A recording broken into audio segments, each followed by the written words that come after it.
নবম দশম শ্রেণীর প্রিয় শিক্ষার্থীবৃন্দ, আসসালামু আলাইকুম। আশা করি সবাই ভালো আছো। আল্লাহর রহমতে আমি অনেক ভালো আছি। গত ক্লাসে আমরা ত্রিকোণমিতি অধ্যায়ের শুরু করেছি। সেখানে কিন্তু আমরা ত্রিকোণমিতি অধ্যায়ের যে বেসিক, সেই বেসিক নিয়ে আলোচনা করেছি। ত্রিকোণমিতি কী, তারপরে হচ্ছে ত্রিকোণমিতি আমাদের কী কী কাজে ব্যবহার হয়, এই সকল ওভারঅল বিষয় নিয়ে আমরা কথা বলেছি বেসিক লেভেলের আর কি।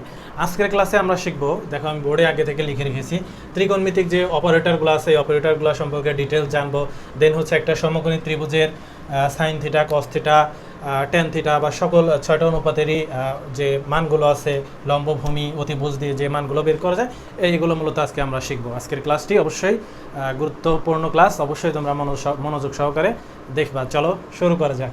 স্যার, এখানে যে সাইন কস ট্যান লিখছেন, এটা আসলে কি? এখানে সাইন কস ট্যান এগুলো আমি লিখে রেখেছি। এগুলো হচ্ছে গত ক্লাসে আমরা আমাদের শিক্ষা ল্যাবের যে শিক্ষার্থী আছে তাদের জন্য আমরা একটা নতুন অধ্যায় শুরু করেছি। তাদের সাধারণ গণিতের যে একটি গুরুত্বপূর্ণ অধ্যায় আছে ত্রিকোণমিতি, সেই ত্রিকোণমিতি অধ্যায়ের বেসিক লেভেলের আলোচনাগুলো আমরা গত ক্লাসে করেছি। আজকে হচ্ছে এই ক্লাসেরই একটু ডিটেলস আমরা আলোচনা করতে চাচ্ছি।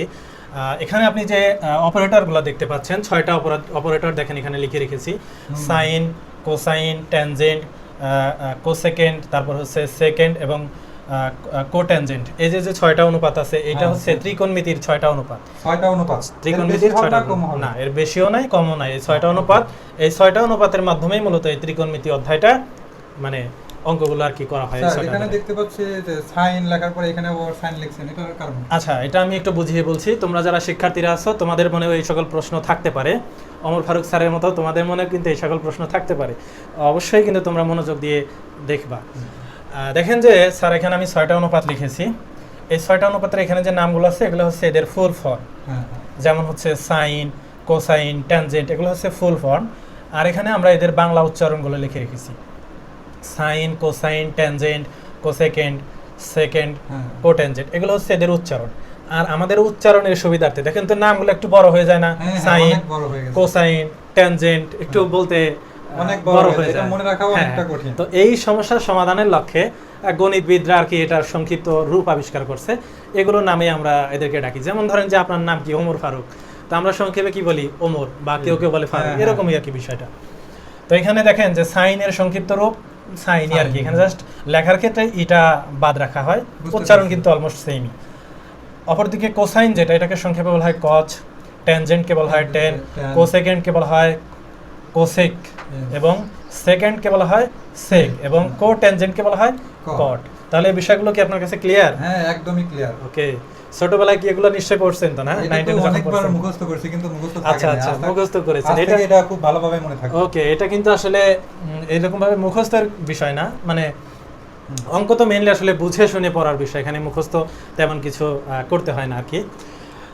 যাই হোক, এই ছিল হচ্ছে আপনার প্রশ্নের উত্তর। আর কি কিছু আপনার জানার আছে ব্যাপারে? হ্যাঁ, আচ্ছা, এখানে যে চিত্রটা দেখতে পাচ্ছি, এই চিত্রটা আসলে কিভাবে কি করব বা বুঝতেছি না। আচ্ছা ঠিক আছে, আমি আপনাকে বিষয়টি বুঝিয়ে বলছি। আমরা আমাদের যে প্রথম ক্লাস ছিল এই অধ্যায়ের উপর, সেখানে আমরা আমাদের শিক্ষার্থীদেরকে বলেছিলাম যে এই ত্রিকোণমিতি অধ্যায়টা কিন্তু ত্রিকোণমিতি অধ্যায়টা অনেকেই ভয় পায়, বুঝতে পারছেন? হ্যাঁ, আমিও অনেক ভয় পাই। আচ্ছা, এখানে হচ্ছে ভয় পাওয়ার তেমন কিছু নেই, ভয় পাওয়ার তেমন কিছু নেই। এই অধ্যায়টা হচ্ছে শুধুমাত্র একটি ত্রিভুজের উপর ভিত্তি করে প্রতিষ্ঠিত, এবং সেই ত্রিভুজটি হচ্ছে সমকোণী ত্রিভুজ। আপনি নিশ্চয়ই জানেন যে একটা সমকোণী ত্রিভুজ, কখন একটা ত্রিভুজকে আমরা সমকোণী ত্রিভুজ বলতে পারি?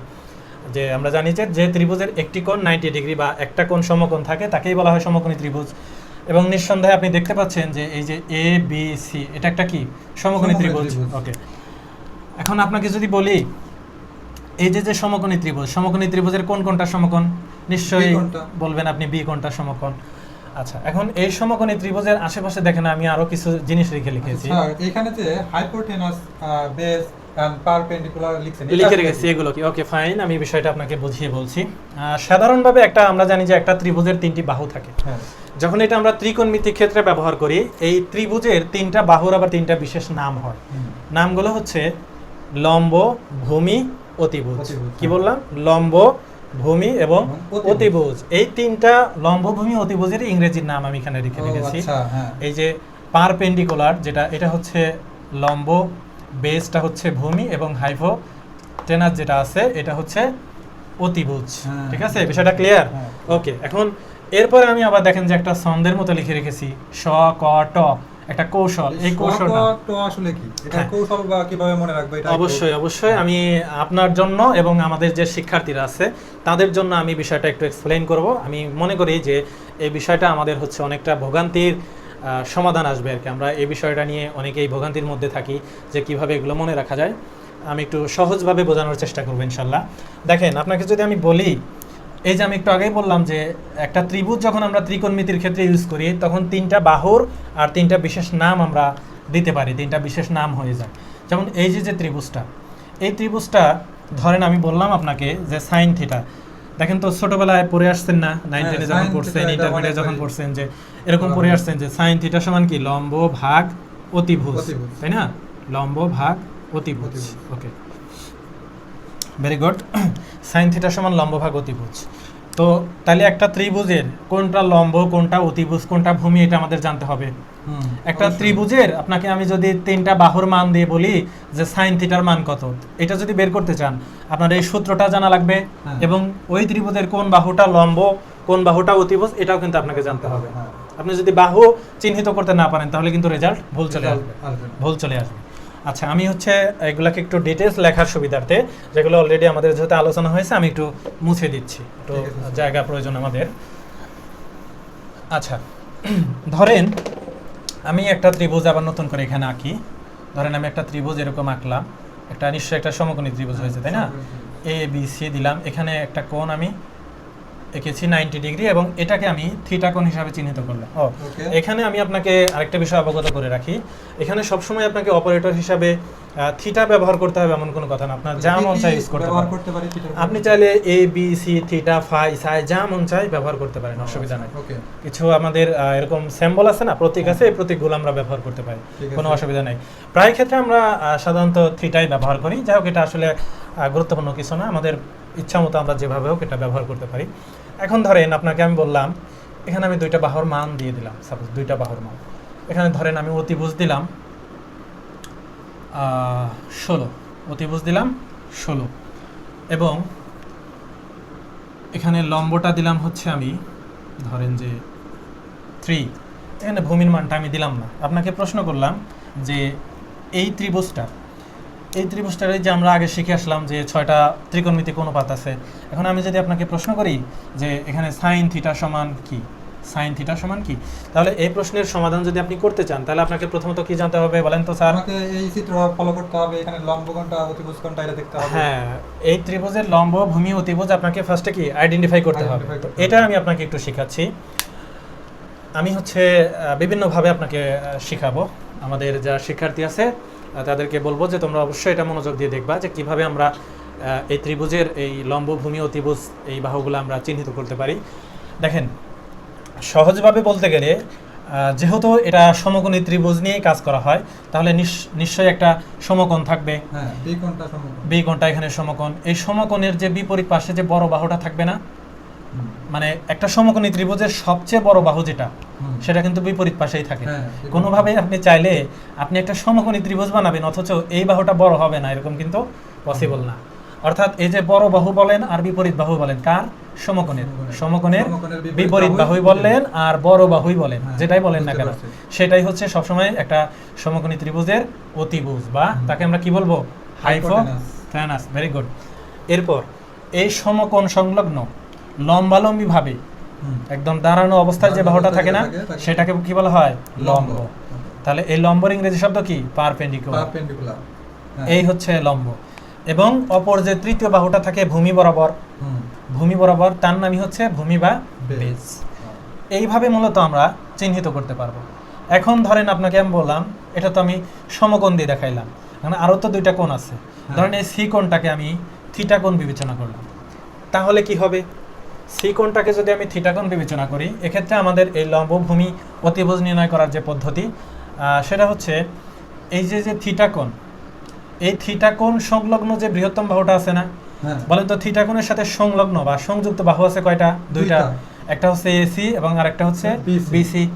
সংযুক্ত এই থিটা কোণের সাথে কিন্তু এই এবি বাহুর সম্পৃক্ততা আছে? নাই। তাহলে এই যে থিটা কোণ সংলগ্ন যে দুইটা বাহু, এদের মধ্যে বৃহত্তম যেটা, বড় যেটা, সেটা হচ্ছে অতিভুজ। আর সবচেয়ে ছোট যেটা, দুইটার মধ্যে ছোট যেটা, সেটা হচ্ছে ভূমি। আর তৃতীয় যে থাকলো বিপরীত অবশ্যই পাশে, লম্ব থাকবে। হ্যাঁ হ্যাঁ, তৃতীয় পাশে যে থাকবে সে হচ্ছে লম্ব। লম্ব থাকবে। আচ্ছা, আপনাকে যে আমি এত কিছু শেখাইলাম, এখন যদি আপনাকে আমি প্রশ্ন করি যে স্যার থিটা কোণটাকে আমি চেঞ্জ করে এ কোণে নিয়ে গেলাম, এখন কি হবে? কোনটা লম্ব কোনটা এখানে ভূমি? হচ্ছে সংলগ্ন বাহু হচ্ছে দুইটা, এটা হবে হ্যাঁ। ভূমি আর এটা হবে অতিভুজ। অতিভুজ, তাহলে কেন? এই দুইটা বাহুর অপোজিট বাহু অবশ্যই লম্বা হবে, লম্বা। তাহলে এখানে BC টা হবে লম্বা। রাইট, আপনি বিষয়টা বুঝতে পেরেছেন। অর্থাৎ আপনি বলতে চাচ্ছেন এক্ষেত্রে ওই সেম লজিকটা আমরা ব্যবহার করব। এখানে সংযুক্ত দুইটা বাহু আছে, বাহু আছে। বড়টা কি? অতিভুজ, বড়টা অতিভুজ, ছোটটা ভূমি, ভূমি বিপরীত পাশেরটা অবশ্যই লম্ব। ভেরি গুড, এই তো শিখে গেছেন। তাহলে আমরা এখন যেভাবে আমাদেরকে উল্টাপাল্টায় দিক, আমরা কিন্তু কি লম্ব, ভূমি, অতিভুজ খুব সহজেই চিহ্নিত করতে পারবো। Very good. এরপরে দেখেন আমরা আরেকটা কৌশল এখানে লিখে রেখেছি, স ক ট, একটা কৌশল, তাই না? স্যার ছোটবেলায় পড়ছেন না যে সাইন থিটা সমান লম্ব ভাগ অতিভুজ, অতিভুজ, কস থিটা সমান কি জানো? ভূমি ভাগ অতিভুজ। এগুলো মুখস্থ করছেন না? হ্যাঁ, অনেক তো সেইটার একটা সমাধান আমি নিয়ে এসেছি, আর আপনাকে মুখস্থ করতে হবে না। এই যে দেখেন, এটাকে আমি একটু এক্সপ্লেইন করি। মানে ফার্স্টে সমান হচ্ছে কি স্যার? সাইন। সাইন। সাইন, তারপরে ওতে কি হচ্ছে? অপোজিট। আমি তো এটা একটু আগে বলেছেন, সেজন্য আমি এটা হ্যাঁ, শিখে। তাহলে অপোজিট, অপোজিট মানে কি? বিপরীত। বিপরীত। বিপরীত জানো কোনটা হয়? লম্ব। কি হয়? লম্ব। লম্ব। তাহলে সাইন থিটা সমান কি? অপোজিট। লম্ব বা হ্যাঁ হ্যাঁ, এই যে ওতে কি? অপোজিট, মানে লম্ব। আর হচ্ছে এইচ, এইচ আছে না স্যার? এইচ মানে কি? এইচ মানে হচ্ছে এই যে হাইপোথেনাস। ও হ্যাঁ, হাইপোথেনাস মানে কি? অতিভুজ। তাহলে এখানে আমি কি দেখলাম? এইচ দিয়ে H, রাখলাম। তাহলে হ্যাঁ। সাইন থিটা সমান কি দাঁড়ালো? লম্ব ভাগ অতিভুজ। সুন্দর। বুঝতে পেরেছেন? Yes. ওকে, এরপরে দ্বিতীয়টা দেখেন sir, C A H. CAH, হ্যাঁ, এটাকে আমরা একটু এক্সপ্লেইন করি। সি এ এইচ, সি মানে কি স্যার? কজ। cos, সি মানে হচ্ছে কজ। সি এর পরে কি আছে স্যার? A, এ। এ মানে কি বলেন তো? এ মানে তো জানি না। এ মানে জানেন না? না, ঠিক আছে, বলছি। তো যদি বল। সি ফর হচ্ছে কজ, ওই যে আমরা সাইন কজ পড়ে আসছি না স্যার? হ্যাঁ। এই সি মান হচ্ছে কজ। এরপর দেখতে পাচ্ছেন এ। আপনি কি জানেন স্যার এই এতে কি বোঝায়? না, এটা তো আসলে জানি না কি। এ তো জানারও কথা না, যেহেতু আপনি শিখতে আসছেন, তাই না? আমার মতো অনেকে এখানে- হ্যাঁ, আপনি শিখতে আসছেন, আরো আমাদের শিক্ষার্থী আছে, তারাও শিখতে আসছে, তো স্বাভাবিকভাবে না জানারই কথা। হ্যাঁ। এই এ মানে হচ্ছে অ্যাডজেসেন্ট। কি বললাম স্যার? Adjacent, adjacent. অ্যাডজেসেন্ট মানে কি? সংযুক্ত। সংযুক্ত। ওই যে অ্যাডজাস্ট আছে না, ওখান থেকে আসে আর কি, সংযুক্ত। ওই যে আমরা একটু আগে বলছিলাম যে থিটা কোণের সাথে সংযুক্ত বা সংলগ্ন, সম্পৃক্ত, হ্যাঁ। হ্যাঁ সংলগ্ন যেটাকে বলছিলাম, হ্যাঁ, হ্যাঁ। ঠিক ওইটাই। তাইলে স্যার এই যে cos থিটা, আমরা জানি cos থিটা সমান কি? ভূমি ভাগ অতিভুজ। এখন ধরেন আমরা এই যে এই কোণটাকে বিবেচনা করে থিটা কোণ ধরে আমরা বের করতেছি, তাহলে cos থিটা সমান আমরা জানি যে ভূমি ভাগ ভূমি ভাগ অতিভুজ। অতিভুজ। তাহলে এটা তো আমরা জানি। এখন এই যে আমাদের যে কৌশল আছে, এই কৌশলের মাধ্যমে ব্যবহার করব। হ্যাঁ। তাহলে এই যে অ্যাডজেসেন্ট যেটা আছে, তাহলে অ্যাডজেসেন্ট মানে কি বোঝাচ্ছে স্যার? সংযুক্ত। সংলগ্ন বা সংযুক্ত। হ্যাঁ হ্যাঁ, রাইট, সংযুক্ত বা সংলগ্ন। তাহলে এখানে আমাদের কি হবে? এখানে সংযুক্ত স্যার কোনটা আছে? সংযুক্ত বেজ বা ভূমিটা আছে। হ্যাঁ, বেস বা ভূমিটা আছে এবং এটাও আছে, hypotenuse দুইটাই বা আছে। এখন অতিভুজ। এইটা, এই দুটার মধ্যে স্যার এই যে যেটা ছোট, এটাকে আপনাকে নিতে হবে। তাহলে কি এখানে কি নিতে হবে স্যার? এ। A, এ মানে কি? অ্যাডজেসেন্ট। Adjacent. অ্যাডজেসেন্ট হিসেবে এখানে কে বিবেচনা হচ্ছে? ভূমি। ভূমি। আচ্ছা স্যার, তারপরে কি আছে? এইচ। এইচ মানে কি জানো? অতিভুজ। Hypotenuse. হ্যাঁ, তাহলে cos থিটা সমান কি স্যার? ভূমি ভাগ অতিভুজ। ভূমি ভাগ অতিভুজ। Very good. এরপরে কি আছে স্যার? টি ও এ।